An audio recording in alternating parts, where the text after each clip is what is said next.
Hi, this is Mark News from Plant Talk Radio. Thanks for subscribing and listening to our podcast, Your Gardening Questions from Plant Talk Radio. If you have a gardening question you'd like our host Fred Howard to answer, send him an email. The email address is fred@planttalkradio.com. Now for today's question. They actually let me out of the studio this week. I know it's a rare occasion when I actually get out, but me and our good buddy Brett Johnson, who works here for the radio stations, is our account executive.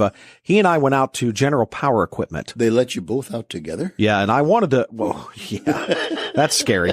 What I really wanted to do was back my car up and have them put some of that equipment in there. Yes. It wouldn't fit, yes. But I wanted them to do that. But I got to talk to some folks out of General Power Equipment about something that we talk about here a lot, the Columbia line of products. So we're gonna talk to them here for a minute. Excellent. Today we are at General Power Equipment in Columbus, and we're talking with Territory Manager Brian Petrie. And Brian, thanks for stopping by today. Oh, you're welcome. Thanks so much. You know, it's funny. We talk about Columbia equipment all the time. Tell us a little bit about the Columbia line of products and what they sell for the homeowner.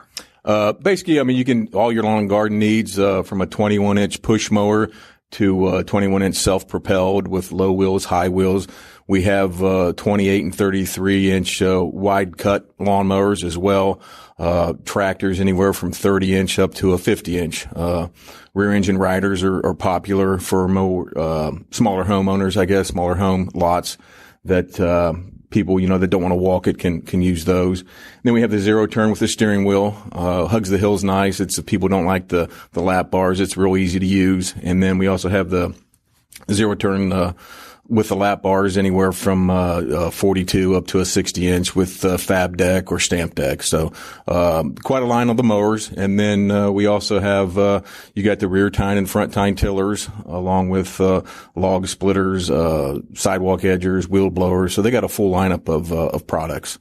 Well, now that the weather's finally getting better, so people are going to be wanting to get out in the yard. Let's talk for a minute about the tillers. First of all, folks, starting a garden, maybe they need that tiller. Talk a little bit about what makes the Columbia line special.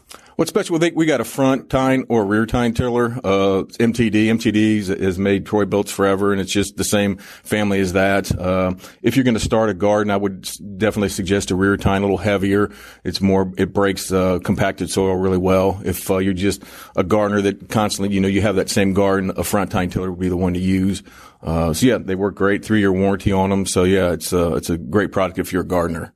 And we saw something special. You talked about the zero turn mower, but it has a regular steering wheel. I know that probably appeals to a lot of people. It does. A lot of people still are old school. They're not used to using the lap bars, and it's if you don't feel comfortable with it, it gives you that zero turning radius, which is nice. And as we looked at it, it hugs the hills nice because it's kind of almost like a 4-wheel drive unit, and you'll just stay right on the hills. So yeah, it's a great product.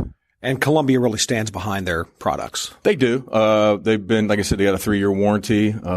Columbia is the oldest line of products that MTD has. They started back in the late 1800s making bicycles. So, and then recently MTD, they became part of their family too. So yeah, they've been around a while.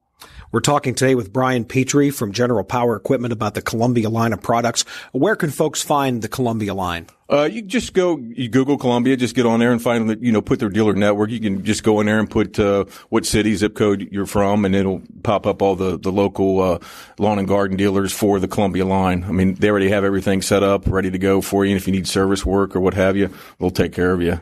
And it's probably not a line you're going to find in a big box store. It's more of the dealerships who have them. Correct. Yeah. It's just a dealer-based, product line versus, your other MTD products are, sold through the mass merchants. So that's one thing, dealers like about it. And so do the users too, because they know it's set up. They'll be, taken care of. Brian, thanks so much for stopping by today and telling us more about the Columbia line of products. Brian Petrie from General Power Equipment. And if you want to find out more, as we always say, go to ColumbiaEQUIP.com. And Fred, it was really a lot of fun going out to General Power Equipment. They're always really good to us, and they're showing us all the new products out there. And of course, the day we were out there, it was snowing. But this weekend it's finally getting nice. But it was fun to go out there, and I want to thank all the folks out at General Power Equipment. And Fred, I know that one of the things they talked about, and I know you have tons of experience with using a tiller.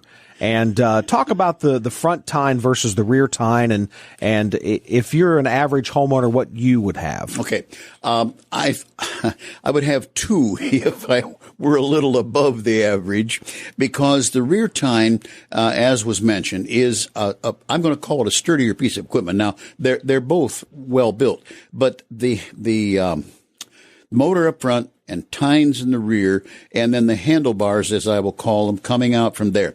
You have a machine that is capable of digging down on its own just because of the way the tines are made. But then you also have a little weight that you can put in terms of pushing down, and then occasionally in real hard soil, you can literally lean on one side or the other and kind of work it down. It is a bigger, heavier machine in terms of the job it will do.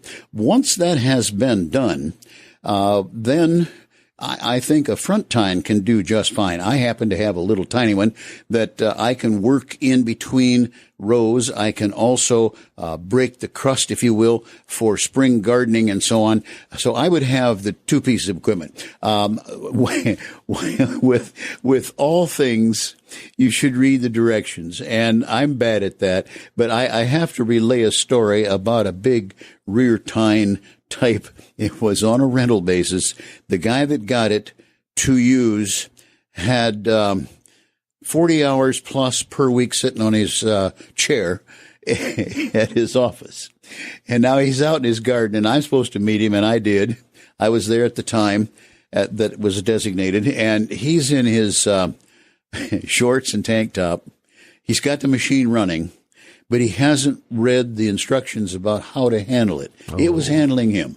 And I mean, I had to almost lasso him to get him pulled away from it so it didn't kill him. But, it's different in size. It's different a little bit in storage space, but you would go both ways. And the one thing that I want to, let's just say, mention, regardless of front or rear tine, I would recommend strongly, if a person is getting ready to break garden, I would use Roundup or Bonide's product, et cetera, and kill the grass first. Mm-hmm. Then you can use, especially on a rear tine, you can use it in what I'll call light duty, where it's just going along and literally cutting up the top 1.5 inches, maybe 2. This would be probably 10 days after you've killed the grasses.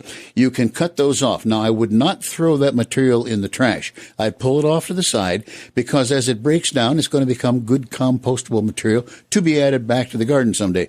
But to turn under living grass, it can be a gardener's nemesis. You would think, well, let's put it this way. I've been told by many people, where you don't want grass, it'll grow, and where you do want grass, there's no way. I can tell from experience that is absolutely the truth. Yeah. Well, you turn under that top 2 inches root and all, and it's only turned under, inevitably, 30% of the grasses you turn under are going to be within the very top 1 or 2 of the soil anyhow. And you're going to have onions with grass growing around them, or whatever the case is. So, start right, and then use the proper piece of equipment. And for the big job, and for that matter, all jobs on from there. And in the nurseries, where I was doing it many years ago, they use the rear tine types because they can cover a lot of ground relatively fast. They just do a bigger, better job. It's, as I say, a little bit larger, a little bit heavier, and so on. But when it comes down to turning a lot of soil, I'd go rear tine. If I'm going to work let's just say something less than a 20 by 40, I would do the same process, but I'd probably use a front tine just because it didn't have to store quite so much equipment, or such a big piece of equipment. Hey, thanks again for listening to our podcast. Be sure to subscribe to our other podcasts as well, the Plant of the Week podcast and the Plant Talk Radio podcast, all on iTunes or your favorite podcast player. If you'd like to sponsor a daily podcast, contact us at fred@planttalkradio.com. To find out more about Fred Hauer and Plant Talk Radio, visit our website, planttalkradio.com. Circle270media.com